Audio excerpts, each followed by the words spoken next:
I came here today to do the impossible. I came here to convince you of something that no one in their right mind would try to convince you. But it's good, it's necessary. I'm going to try and convince you that obedience is necessary and good for your life, no matter to whom it's to.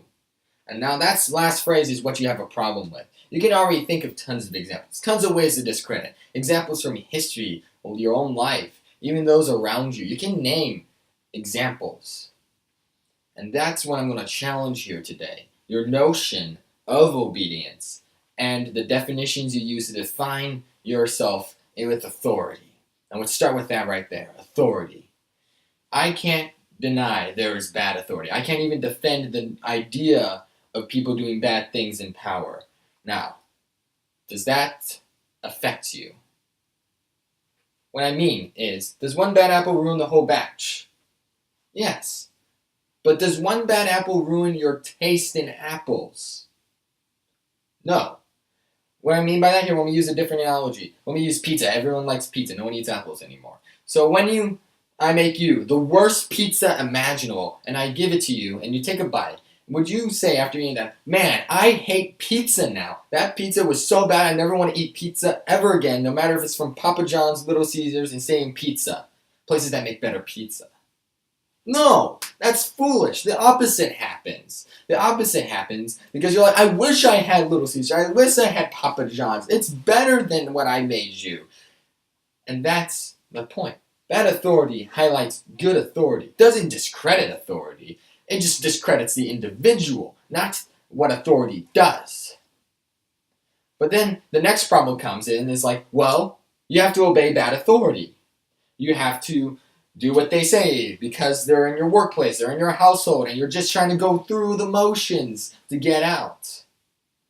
Now that's the problem right there. You're not obeying, you're conforming. There's a difference. There's a clear difference in conformity and obedience. And it's something we confuse because they both do the same thing. They both involve hearing and listening to commands and doing them.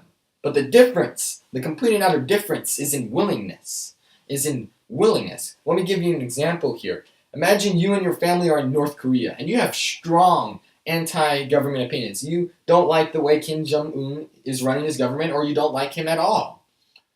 What would happen if you expressed those opinions? You decided to disobey, go against the norms. Well, you'll go to prison, you'll get arrested, which is the same thing, but you don't know what happens. You could get tortured.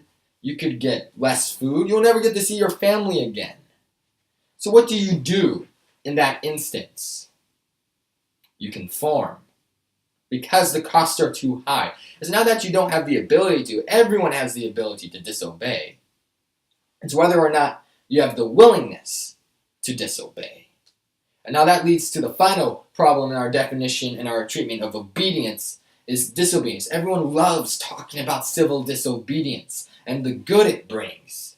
But the problem is they confuse it. They confuse the goal of civil disobedience. People always say civil disobedience is for your own self-benefit, that's who it benefits.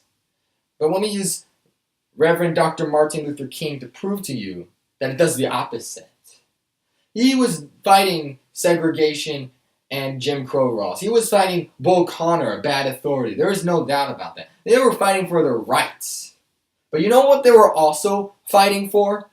And was what made their fight more important? Good authority. They wanted good authority to obey. Have you ever considered that possibility in your own life?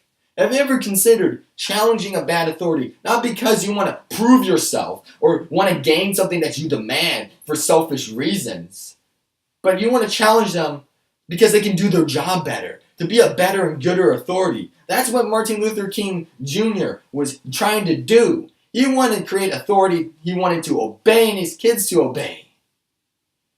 And that is why obedience is necessary. Because if he conformed, if he didn't care about authority and just wanted to get out, then he failed his job. Imagine him telling his people, hey guys, Bull Connor said no, we're just going to wait until he dies or someone else comes in so that they'll give us the rights that we need. So just hold out for a bit.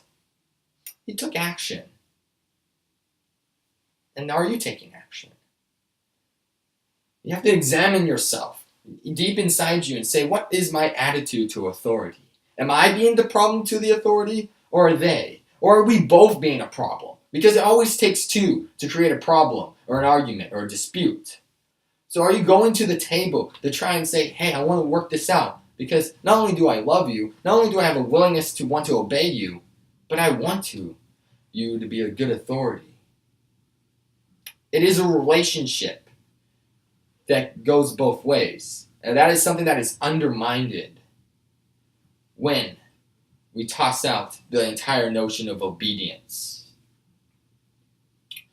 And C.S. Lewis so elegantly put it, we laugh at the notion of loyalty, but then we're surprised to have traitors in our own midst.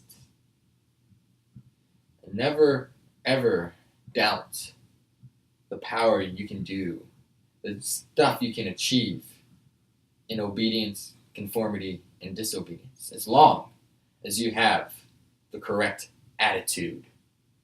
It determines all your altitude. Thank you. I've been Nevin Slaughter, and this was my prank TED Talk.